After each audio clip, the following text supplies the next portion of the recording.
Começa agora pela Rádio Rio de Janeiro, Momento São Joana de Ângeles, um programa que trará a você as lições da espiritualidade. Produção e apresentação, Maria de Fátima Miranda. Amigos ouvintes da Rádio Rio de Janeiro, que Jesus nos conduza. Estamos retornando ao nosso encontro semanal, estudando a obra da Joana de Ângeles no livro Plenitude, através da mediunidade do Divaldo Franco. Hoje, na companhia de 3 anjinhos aqui, um convidado especial. Um deles é Eduardo Araújo. Muita paz a todos. o convidado especial. Fala aí seu nome, menino. Luiz Felipe Coelho. Isso, Voz bonita, esse vozeirão aí. É. Firmeza. E ele? Voz impostada dele, pô. viu? Legal, né? Então, definida. Renato Souza, estamos por aqui. Isso, e o Pablo tá ali só dando suporte, porque sem ele não tem programa. Olha só, nós vamos iniciar hoje o capítulo 10, que o título é Terapia Desobsessiva. Mas antes tem tipo um preâmbulo. A Joana, ela selecionou uma passagem do Livro dos Médiuns, eu vou fazer a leitura. Depois vamos fazer uma leitura rotativa, tá, Eduardo? Aí o Felipe aproveita também Tem que prestar e o vai livro ler. aí. Na hora eu vou passar o meu para ele. Olha só, no início, no preâmbulo, diz assim: os meios de se combater a obsessão variam de acordo com o caráter que ela reveste. Está no item 249 do Livro dos Médiuns. As imperfeições morais do obsidiado constituem frequentemente um obstáculo à sua libertação. Está no item 252. Demais, o ascendente que o homem pode exercer sobre os espíritos está na razão da sua superioridade moral. Ele não domina os espíritos superiores, nem mesmo os que, sem serem superiores, são bons e benévolos, mas pode dominar os que lhes são inferiores em moralidade. Está no item 254 do Livro dos Médiuns. Esses itens estão no capítulo 23. Não é? É interessante. Capítulo 28. 28, aliás. Olha, 28. 28, de O Livro dos Médiuns. Tem certeza que é Não, 28? capítulo 23, Capítulo 23. 28ª edição. Ah, tá. Entendi. Eduardo Araújo. Não, é que eu tô vendo isso aqui mesmo, o 28 aqui, mas é a edição. Tá certo. Ah, tá. Jesus. Capítulo 23 da 28ª edição. Não é? E é interessante porque Joana, ela vai falar nesse capítulo da terapia desobsessiva. Então ela nos mostra a nossa necessidade de estarmos frequentemente naquele esforço de reflexão sobre o que a gente pode fazer de melhor por nós e em nós mesmos, né? Somos todos espíritos ainda em lutas morais muito graves por conta da nossa necessidade educativa, mas qualquer esforço nosso em direção à proposta educativa, os benfeitores não desperdiçam, não é? Então, não precisamos fazer aqueles esforços que estão fora do nosso alcance, porque tem coisas que é pertinente aos espíritos superiores, que já conquistaram a maturidade moral e incondicionalmente eles se postam. Mas nós, às vezes, somos armadilhas para nós mesmos, porque por desatenção, por invigilância, com desejo de acertar, mas ainda vacilamos na nossa invigilância. E é o que ela diz aqui, os espíritos que começam a se moralizar, eles não vão ter ascendência moral sobre os espíritos superiores, porque esses já são os seus orientadores. São aqueles que estão atentos, nos convidando, nos envolvendo, nos estimulando ao bem. Mas aqueles que estão no nível semelhante ao nosso, mas sem esforço moral, nós já conseguimos nos postar. Essa questão aqui do item 252 é um dos nossos maiores desafios, né? Que a Joana traz essa passagem do Livro dos Médiuns, quando ela coloca que as imperfeições morais do obsidiado constituem frequentemente um obstáculo à sua libertação. Todos nós sofremos o assédio espiritual, todos nós. Só espíritos puros, espíritos superiores, não estão em sintonia com esse tipo de assédio. Então, eu, Felipe, Renato, Miranda, todos nós sofremos o assédio. E sofremos porque ainda somos espíritos de terceira ordem. Tem gente que não gosta disso, se sente... mas assim, quem de nós pode bater no peito e dizer que é espírito de segunda ordem aqui? É muito complicado, né? E quem é o espírito de terceira ordem? É um espírito que ainda traz seus vícios, traz suas dificuldades, vícios morais, muito egoísmo, muito orgulho, muita vaidade. E é por aí, que esses espíritos mal intencionados, eles acabam conseguindo muitas vezes nos acessar. porque o combustível para eles são os nossos sentimentos inferiorizados. Quem aqui não sente raiva, se desequilibra, fica magoado, tem momentos de revolta íntima? Todos nós carregamos isso dentro de nós, dependendo da situação da vida. E aí é nesse momento que os inimigos espirituais se aproveitam, né, para penetrar na nossa mente, induzir os nossos pensamentos e influenciar as nossas condutas. Acabamos nos envolvendo em brigas, em situações que muitas vezes vamos nos arrepender depois, mas na hora, tomados por esses sentimentos, eles acabam conseguindo nos manipular, até conforme a questão 459 do Livro dos Espíritos, né? Que diz que nós somos influenciados muito mais do que nós imaginamos, a tal ponto que de ordinário são os espíritos que nos dirigem. Agora, a questão é quem nos dirige, se são espíritos bons ou espíritos maus. Isso aí vai depender exatamente da nossa conduta, Renato Souza. Exato, e é preciso fazer essa observação, olhar para dentro de você. Mas é dia a dia.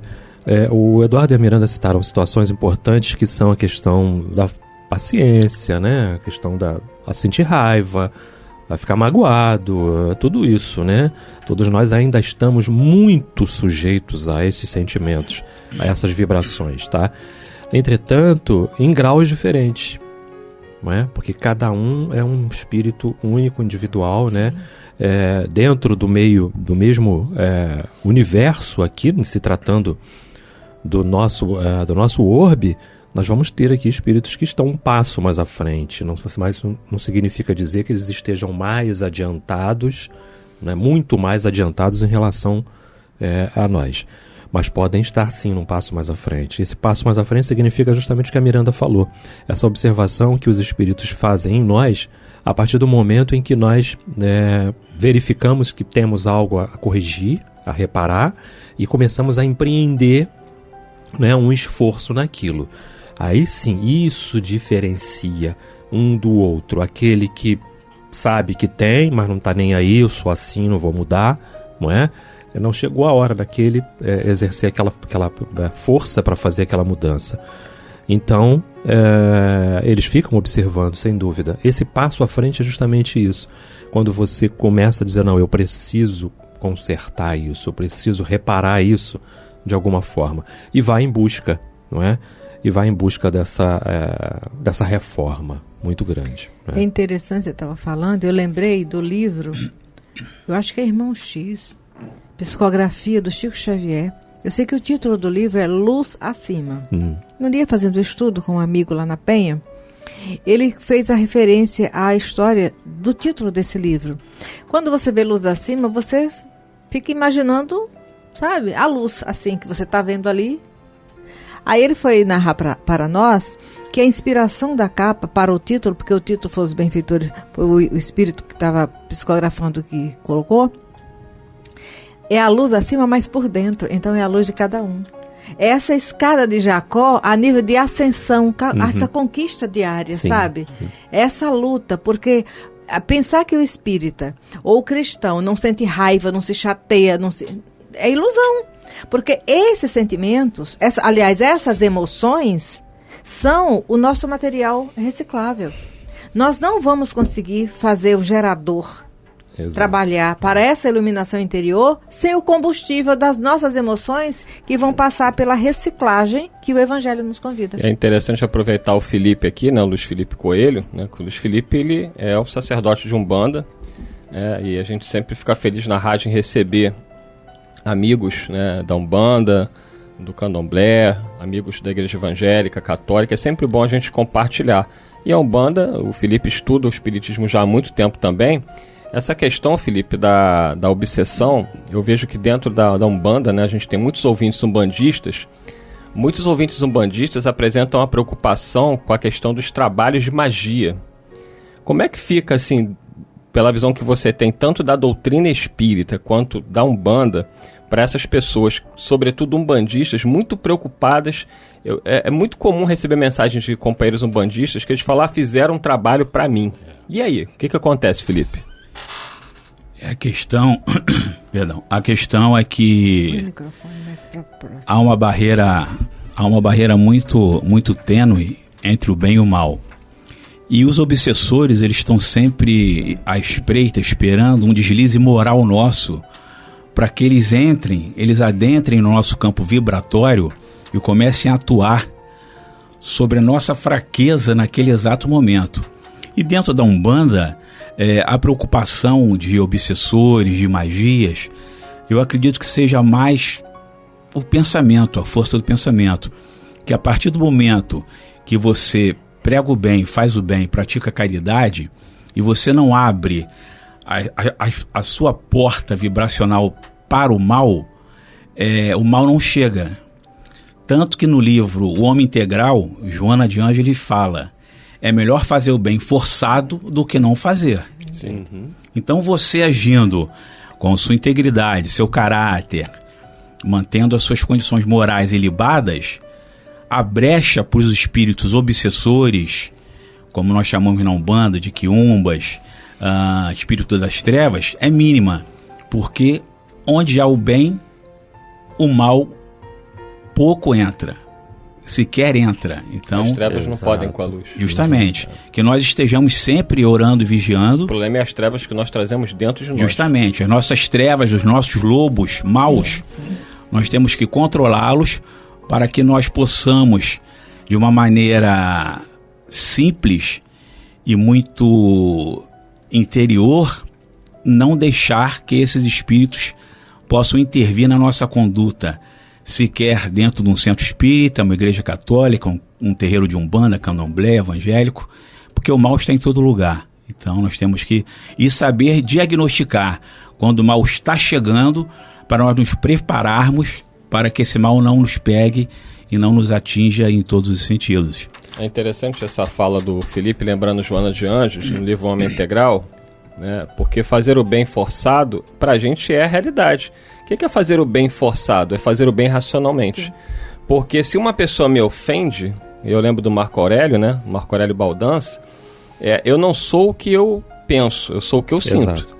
Então, se o Renato me ofende, o meu primeiro impulso é ofendê-lo também. Revidar. Olho por olho, dente por dente. Mas aí é o chamado bem forçado. Eu vou refletir e vou falar: não, eu não posso fazer isso.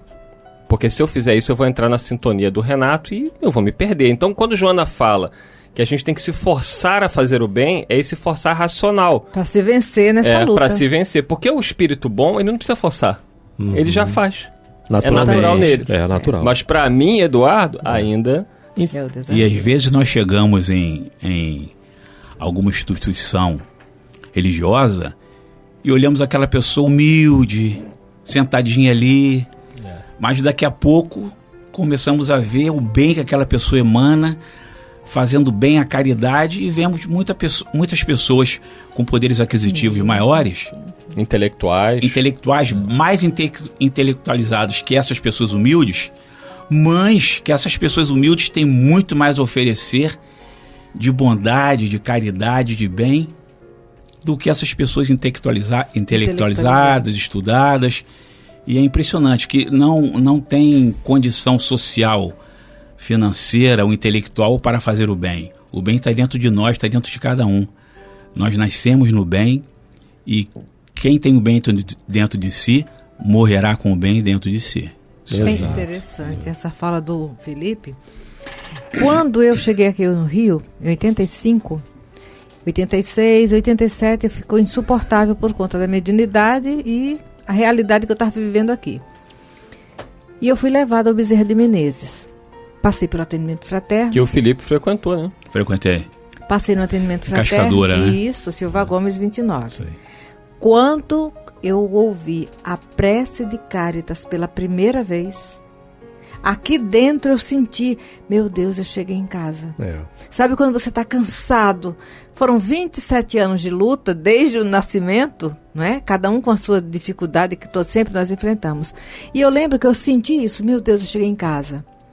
O tempo passou, depois nós começamos a estudar, eu fui percebendo esse lado científico da doutrina, filosófico, e aí eu refleti, olha, na minha casa minha mãe é professora, a maioria dos meus familiares do magistério.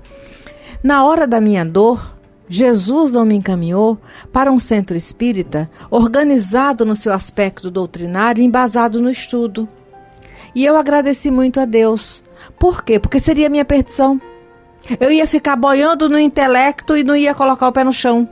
Então, me levou para um local onde a minha dor me fez colocar o pé no chão e observar as estrelas através do estudo. E um belo dia, em um encontro espírita, eu tive a oportunidade de eu fiz um comentário dentro do estudo que estava sendo desenvolvido, e depois uma pessoa virou para outra amiga e falou assim: quem é fulano? Quem é essa? Ah, ela é lá do Bezerra de Menezes. Ela é Bezerra de Menezes de onde? Ah, da Silva Gomes 29. Ela, porque ela não estuda. Quando ela começar a estudar, não fica mais lá. Eu ouvi aquilo, eu fiquei calada. A pessoa não percebeu que eu ouvi, eu me mantive da minha tranquila. Isso fazem anos. Eu cheguei em 87. Isso aconteceu aproximadamente em 89, 90, 92. Em plena pandemia, eu encontrei aquela senhora nos corredores do Bezerra de Menezes. E eu falei: meu Deus, obrigada. Porque ela agora percebeu qual é a utilidade do Bezerra de Menezes. O acolhimento que o intelecto só não dá, se o coração não estiver junto. Exato. Todo o seu prontuário começa a ser escrito, não é? Ou reescrito, quando você entra ali. Isso. Você entrou ali, você começa, todo o seu prontuário, toda a sua história começa a ser. E dali por diante você vai passando, né? Vai fazendo as correntes, continua frequentando depois do teu tratamento, né? Que é o que acontece geralmente, e você se vê beneficiado e diz assim: poxa, por que eu não posso compartilhar? Não é? Vou compartilhar também. Então, aos poucos você vai se achando, se localizando, seus pés vão ficando firmes no chão e você vai começando a ter outras percepções. E vai se encaixando aqui e ali, observando tudo que se fala, as oportunidades de estudo que, graças a Deus, são diversas, não é? Toda vez que eu vou lá no segundo andar, e nesse sábado mesmo eu falei pro Allan, assim, o Allan Kardec, né? Falei pra ele assim: nossa, quando eu chego... Kardec, rapaz, mas você... É o Allan Kardec do Bezerra de Menezes. Fiquei até impressionado agora. Nosso Allan que tá no debate da Rede Quinta, né? Tá. Isso. Não, quem me dera, poxa. E ele, falando com ele assim: poxa, toda vez que eu venho aqui no segundo andar, me dá uma sensação gostosa de que foi o momento que eu cheguei, né? Eu cheguei, fiz o tratamento e logo depois subi. Logo depois fomos estudar e ficamos mais de 7 anos no segundo andar estudando. Toda uma trajetória ali de estudo, de experiência, de uma série de coisas ali, não é? Então, ele falou: é mesmo, Renato? Eu digo: me dá uma sensação de assim, olha só como você chegou e como você está agora. Tinha mais cabelo, claro, né? Mas como você está agora, né? E tudo. Mas o que vocês estavam falando é super importante, porque em todas as religiões nós vamos encontrar definições, não definições, mas situações em que você vai aprendendo a observar, e claro, evidentemente a gente precisa falar disso, nessa parte, né, mais espiritualista e mais ligada ao espiritismo, acho que as coisas são mais contundentes nesse sentido. Porque você aprende a não culpar o vento por ter deixado a porta aberta e a janela aberta. Gostei. Porque quando a porta bate, a gente não abre. Mas a janela podemos abrir. Porque às vezes a porta bate, nós só abrimos por dentro. E aí nós ficamos ao lado de fora. Mas na janela nós podemos abrir, entrar e sair. Isso é importante. Uma entidade no Candomblé, a gente passou por lá, estudamos bastante, né? Não trabalhamos, mas estudamos bastante. E essa entidade falou assim: aprende a não culpar o vento por ter deixado a tua janela aberta. E foi dormir despreocupado. Você vê que os trabalhadores do bem estão em todos os lugares, né? Apesar dos nossos preconceitos, né? Sim. A Miranda falava isso agora e o Felipe, como um bandista, já deve ter sentido muito isso na pele, né? Que lamentavelmente muitos companheiros espíritas são preconceituosos contra religiões de origem afro-brasileira, o próprio Candomblé, a Umbanda. Existe preconceito em relação às igrejas protestantes. Mas tem pessoas que têm preconceito contra nós espíritas. Nós entendemos, agora nós não temos esse direito. O espírita verdadeiro não pode ser preconceituoso, Felipe. É porque o preconceito vem da ignorância, né? Vem do não saber, vem do não estudar. E só um adendo, o que a Miranda falou, para não passar em branco, muito importante. Se a Miranda não tivesse ouvido aquela senhora falar o que ela falou, talvez a Miranda não estaria nem hoje aqui, talvez a Miranda não estivesse tão evoluída naquele momento. Pelo menos me esforçando para manter o foco. Justamente. Sim. Talvez não teria encontrado outros caminhos para depois voltar para o Bezerra e ser o que é hoje dentro do Bezerra, um hospital espiritual. E às vezes é bom nós escutarmos coisas que às vezes a gente pensa, poxa... Impactam. A gente se sente ofendido, porque é do ser humano. Eu lamentei. Justamente. Mas que é bom para quê? Para nós analisarmos e pensarmos, poxa, tem alguma coisa errada, e te fez levar para outros caminhos para depois você voltar para o Bezerra. Se está estudando tanto, está liderando situações no movimento espírita e fez essa reflexão, então, obrigada por eu estar no Bezerra. Foi a primeira coisa que eu pensei. E o ouvinte que nos escuta falar do Bezerra, olha só, é um santuário, é uma bênção, mas lá estão pessoas imperfeitas, limitadas, sofridas, humanos, justamente. Tá? Porque quem nos escuta pensa que lá é o paraíso, que só tem anjinho. Não. Olha, as asinhas são pretinhas que nem a da graúna, mas querendo passar o cloro com Jesus. Perfeito. Todos que frequentam qualquer casa, qualquer religião, chegam arrebentados emocionalmente, fisicamente, com sérios problemas pessoais e espirituais. E quando encontram uma casa que pratica o bem, prega o bem, é como se fosse um bálsamo, né? Nós saímos assim revigorados, com esperança de uma vida melhor e acreditando principalmente no Cristo e que os bons espíritos sempre estão nos auxiliando a qualquer momento que precisarmos, né? Isso é importante. Meninos, está quase chegando no final, mas ainda tem tempo, quem quiser falar pode aproveitar. Aproveita o tempo, que tema, né? Só alguns itens, 3 itens do livro dos médiuns. Só esse preâmbulo aqui. Deu um programa e... Se deixar, daria outro, né? Daria outro, com certeza. Sobre essa situação que foi falada, das pessoas chegarem ali, né? Com situações que a gente não sabe, não é? Que vem carregando de muito tempo, né? De muitas situações da vida. É isso que acontece, né? É um hospital. E aí a gente pensa assim, meu Deus do céu, o Dr. Bezerra de Menezes, muitas vezes, né? Nos alertava nesse sentido, e as obras estão aí provando tudo isso. É Loucura e Obsessão, é Trias da Libertação, e ele vai a Centro de Umbanda, e ele vai mostrar, olha o trabalho que precisa ser feito.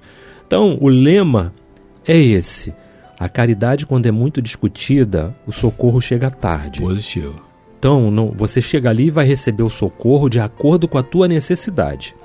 A entidade XYZ, não importa a entidade que te atendeu. Importa é o que ela está retirando de cima de você. E eles não estão nem mais nem menos. O miasma que está podendo ser retirado de você, para que você possa enxergar que existe uma nova forma de caminhar, não é? E isso é importante, né, Miranda? Está acabando. Na casa espírita, o espírito que te atende, às vezes é o mesmo que está no terreiro. Perfeito. Só que ele respeita a sua necessidade e apresenta-se de acordo com o que é preciso. Exato. Está acabando, Miranda. Né? Olha... Que Jesus nos conduza. Exato. Muita paz a todos. Muita paz. Foi um prazer inenarrável estar com vocês aqui. Muito obrigado. Tem outras vezes, Luiz Felipe Coelho no Momentos com Joana de Andes. Isso. Ele voltará. Muita paz a todos. Até o próximo programa, se Deus quiser. A Rádio Rio de Janeiro apresentou Momentos com Joana de Ângeles. Um encontro com as lições da espiritualidade. Produção e apresentação, Maria de Fátima Miranda.